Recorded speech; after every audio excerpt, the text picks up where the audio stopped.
You've probably seen Inception's ending 100 times. Cobb spins the top. The screen cuts to black, and everyone argues, was it a dream or reality? For years, that spinning top has been the center of the debate. Did it keep spinning, or did it wobble? Was Cobb finally free, or still trapped in a dream?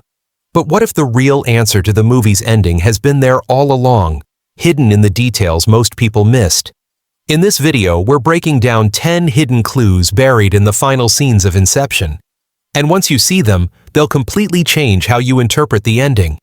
If you're the kind of viewer who loves uncovering hidden clues in movies, then hit that like button and subscribe as we reveal 10 surprising details that change Inception's ending completely. At the end of Inception, Dom Cobb finally makes it home. After surviving the complex layers of dream infiltration and limbo, he walks through the airport, passes security without issue, and is greeted by his father-in-law. Moments later, he's reunited with his children, faces still turned away, just as he remembered them in countless dreams. He places his spinning top on the table, his supposed totem, to test if he's still dreaming. But before we see whether it falls or keeps spinning, the screen cuts to black. It's the most iconic and debated ending in modern cinema. For years, fans have argued, did Cobb truly wake up to reality? Or is he still dreaming, finally accepting a false world where he can be with his kids? While most focus on the spinning top, the real answer might be elsewhere. It's not just about the final image, it's about everything around it. The dialogue, the setting, the music, and the design. That's where the real clues are hiding. Detail number 1, Cobb's wedding ring. The first major clue lies in something easy to miss, Cobb's wedding ring. Throughout the film, it serves as an unofficial totem, one he never acknowledges, but one that reveals more than the spinning top ever could. In dream sequences, Cobb is always shown wearing his wedding ring, symbolizing his inability to let go of Mal and the guilt tied to her death. But in scenes believed to take place in reality, the ring is mysteriously absent. In the final scene, when he's supposedly back home with his children, the ring is gone. This subtle costume detail has led many fans to argue that its absence confirms Cobb is awake. But here's the twist. The film never draws attention to the ring. That means its presence or absence isn't something Cobb uses to ground himself. It's something we, the audience, are meant to notice. Which raises a bigger question. If Cobb doesn't even use his own totem anymore, does he still care whether he's dreaming? What that detail implies is profound. Cobb may have stopped caring about the truth altogether. The disappearance of the ring in the final scene could suggest he's in reality. But it could just as easily mean he's created a version of the dream where he no longer needs it. After all, Inception teaches us that dreams feel real when we're in them. And Cobb, who once obsessively clung to totems and reality checks, walks away from the spinning top without ever waiting for it to fall. If the ring was his subconscious indicator of guilt and attachment to Mal, its absence might not prove he's awake. It might prove he's finally let go. In that sense, whether he's in the real world or not doesn't matter to him anymore. He's found emotional peace, even if it's inside a lie. So instead of asking, is this real? The film is daring us to ask something deeper. Is the truth more important than happiness? And Cobb's silent choice suggests his answer. Detail number 2, the children's clothes and age. Another overlooked clue comes from Cobb's children, specifically what they're wearing and how they appear in the final scene. Throughout the film, Cobb is haunted by memories of his kids, always seeing them playing in the backyard, dressed in the same clothes, frozen with their backs turned. He never sees their faces, just fleeting images that torment him in both dreams and waking moments.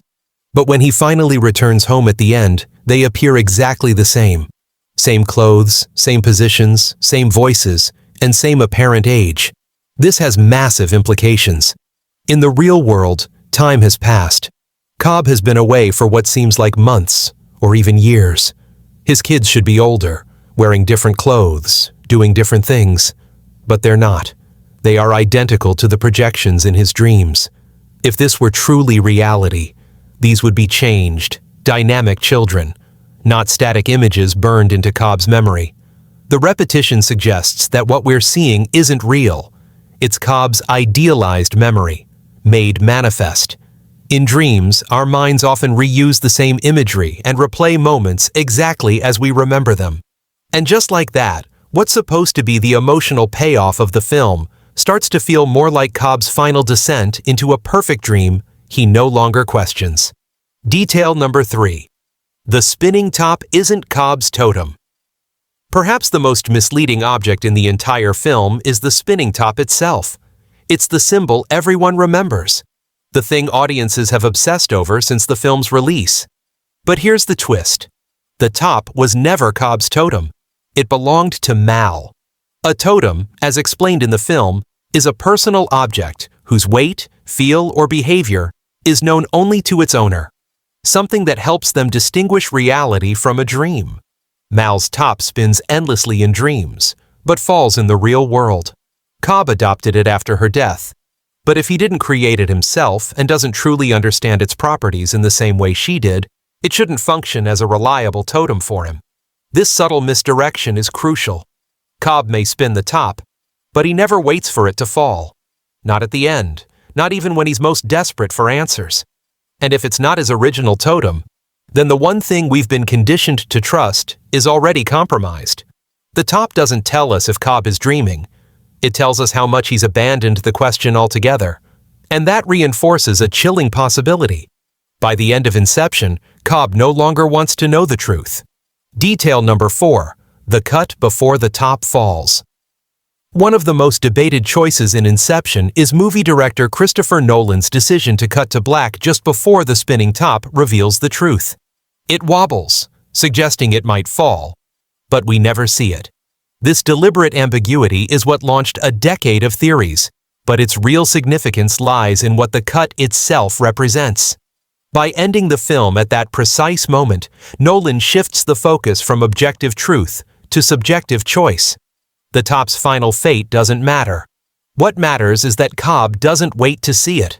After years of obsession with what's real and what's not, he walks away without hesitation, choosing to embrace the moment instead of the answer. This cut forces the audience into the same position as Cobb. Do we need to know the truth? Or is emotional resolution enough? Nolan isn't just withholding information, he's challenging us. The unanswered top becomes a test, not for Cobb, but for us. And that sudden black screen? It's not a cliffhanger, it's a mirror. Detail number 5. The airport scene's surreal flow. The moment Cobb lands at the airport and walks through customs is strangely effortless. No questioning, no delay, no interaction. He hands over his passport, receives a nod of approval, and glides through the terminal as if nothing's happened. It's the cleanest, smoothest airport experience imaginable, and that's exactly why it feels suspicious. Compare this to the rest of the film, where every layer of the dream world is filled with friction, resistance, and danger. Suddenly, in what should be the final return to reality, everything just works out.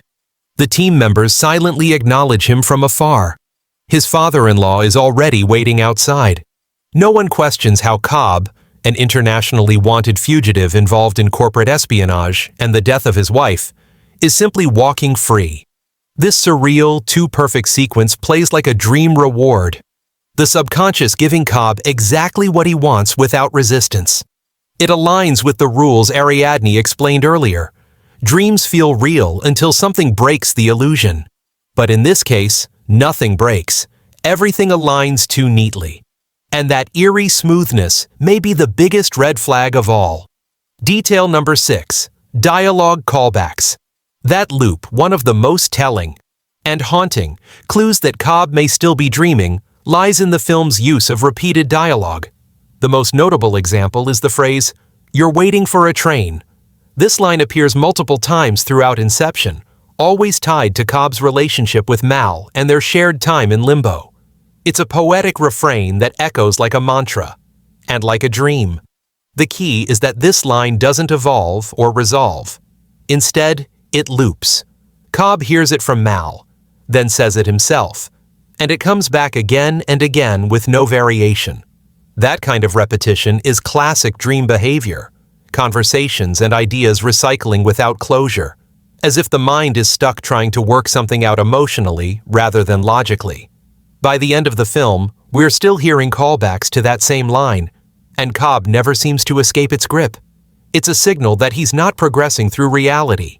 He's spinning in an emotional loop, reliving the same guilt, the same hope, the same constructed fantasy over and over. The more these lines repeat, the more it feels like Cobb's world isn't moving forward at all. It's just circling within his subconscious. Detail number 7. Music and time distortion. The score of Inception isn't just atmospheric, it's a hidden mechanic of the dream itself. Hans Zimmer's now iconic track Time plays a crucial role in shaping how we feel during the final scenes. But beneath the emotional pull lies a clever trick. The entire soundtrack is built on a slowed-down version of Edith Piaf's Non, je ne regrette rien, the same song used in the film to signal a kick out of a dream layer. This isn't just a musical Easter egg, it's a thematic clue. If time is structurally connected to the dream world's timing mechanism, then hearing it during the final scene subtly implies we're still inside a dream. The emotional climax, the slow pacing, the dreamlike visuals, all are reinforced by music, literally stretched from the dream trigger itself. It suggests that time is still distorted in Cobb's world. Everything is moving just a little too slowly, too perfectly, too cinematically. Instead of snapping us back to reality, the score lulls us deeper into Cobb's emotional state, just like a dream. The music doesn't just accompany the ending, it hints that the dream never ended. Detail number 10. The role of emotional catharsis over objective truth.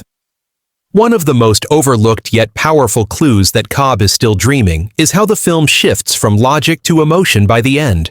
Inception begins as a film obsessed with structure, rules of dream layers, time distortion, totems, and precision. But as the final act unfolds, those rules begin to fade, and what takes over is emotional resolution. The clean reunion with his children, the warmth of his father-in-law's welcome, the absence of consequences for his crimes. These aren't just unrealistic, they're emotionally convenient. Everything Cobb wanted but couldn't have in the real world is suddenly handed to him, perfectly timed and unchallenged. This pivot from cerebral to sentimental is a clue in itself. Dreams aren't grounded in logic, they're driven by desire. And what Inception subtly shows us is that Cobb has finally crafted the world he wants, not the one he's bound to. The film's final message isn't about solving a mystery. It's about the human tendency to accept a comforting lie over a painful truth. That emotional resolution is the final clue. Cobb may not have escaped the dream, but he's found a version of it he no longer wants to wake up from. So after everything, the spinning top, the ring, the kids' clothes, the surreal airport, and the emotional convenience of it all, one thing becomes clear. Inception's ending isn't about proving whether Cobb is dreaming or awake. It's about whether he cares. Every hidden detail we've explored points to the same conclusion. Cobb has built a reality he's willing to accept, even if it's not real. And in Nolan's world, that choice is the ending. But what do you think? Did Cobb finally make it home? Or is he still lost in a dream he doesn't want to leave? Drop your theory in the comments. We read everyone. And if this breakdown made you see Inception differently, be sure to like the video, subscribe to the channel, and hit the bell so you never miss a deep dive like this. More endings, more theories, more answers. Explained simply.